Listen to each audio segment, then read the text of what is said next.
In your ELA notebook today, in the table of contents, you're going to write figurative language, page 25 through 27. Then you're going to turn to page 25. Make sure you write 25 wherever you're keeping up with page numbers, and this is the page that you're going to glue down.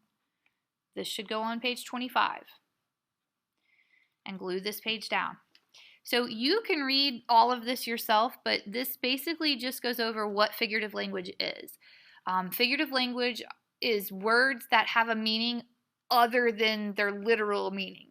Like, it's raining cats and dogs doesn't mean cats and dogs are literally coming from the sky. It just means it's raining heavily. So there are several different types of figurative language.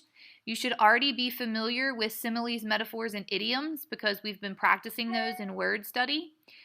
We did a video on those three at the beginning of the year when we started doing our word study notebooks. We're going to practice those three in addition to a couple more. So you can go over this and read that. Now, we are also going to look at page 26. This is the one that needs to get glued onto page 26.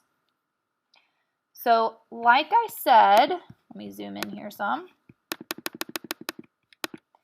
Similes, metaphors, and idioms you should be familiar with. So, this one, and idiom is down at the bottom. Those are the ones that you do weekly. And if I've been taking points off of your word study because you haven't been doing a simile, a metaphor, or an idiom correctly, here's a good way to improve that. So similes compare two things using the words like or as. Here's an example. My mom is as busy as a bee. Does that mean her mom's a bee? No, it means her mom's like running all over the place doing stuff really busy. Like a bee flies all over the place. A metaphor is comparing two unlike things but does not use like or as. Her eyes were sparkling jewels. So we're saying her eyes are jewels. We're not saying they sparkled like jewels, because then I would have used like, then that would have made it a simile. We're saying they are jewels. Now, an idiom, because I want to talk about that one before we talk about the other ones. An idiom is a group of words whose collective meaning is quite different from their individual meaning. Cross your fingers, got cold feet. So, cross your fingers doesn't really mean, hey, I want you to sit there and cross your fingers. Cross your fingers just means like you're hoping that something goes well. Got cold feet doesn't mean your feet are suddenly cold and you need to go put on some slippers. Got cold feet means you are you're nervous about something and so you want to run away from it. A lot of times they say like if somebody doesn't go through with a marriage, they got cold feet. Doesn't mean their feet are cold. It means they decided not to go through with it. So, simile, metaphor, and idiom are going to be the three main ones that we're going to focus on, but we are going to look at some other ones as well. The next one is, I know this looks like hyperbole, but it's hyperbole. Hyperbole is an extreme exaggeration. You would never believe it to be true. I'm so hungry I could eat a cow, or I'm so hungry I could eat a horse. It doesn't mean you're really going to sit down and eat an entire cow. Okay, it just means you're very hungry. So an extreme exaggeration is a hyperbole. Personification, it has the word person right in it. Personification is giving human characteristics to inhuman things. For example, the flowers danced in the breeze. Flowers can't really dance. Humans can dance, flowers can't. So you're giving a human characteristic to a non-human thing. We're going to skip these two for just a minute, and we're going to go to onomatopoeia. Onomatopoeia is probably one of my most favorite figurative languages. It's words that make a sound, like boom, zap, pow, zoom. Those are sounds. Boom is a sound. It's a word, it's a sound. Creak, like the door creaked open. Creak is a sound. So onomatopoeias are words that make sounds. So 3 of them we've already studied through word study, simile, metaphor, and idiom. We are going to look at more hyperbole, personification, and onomatopoeia.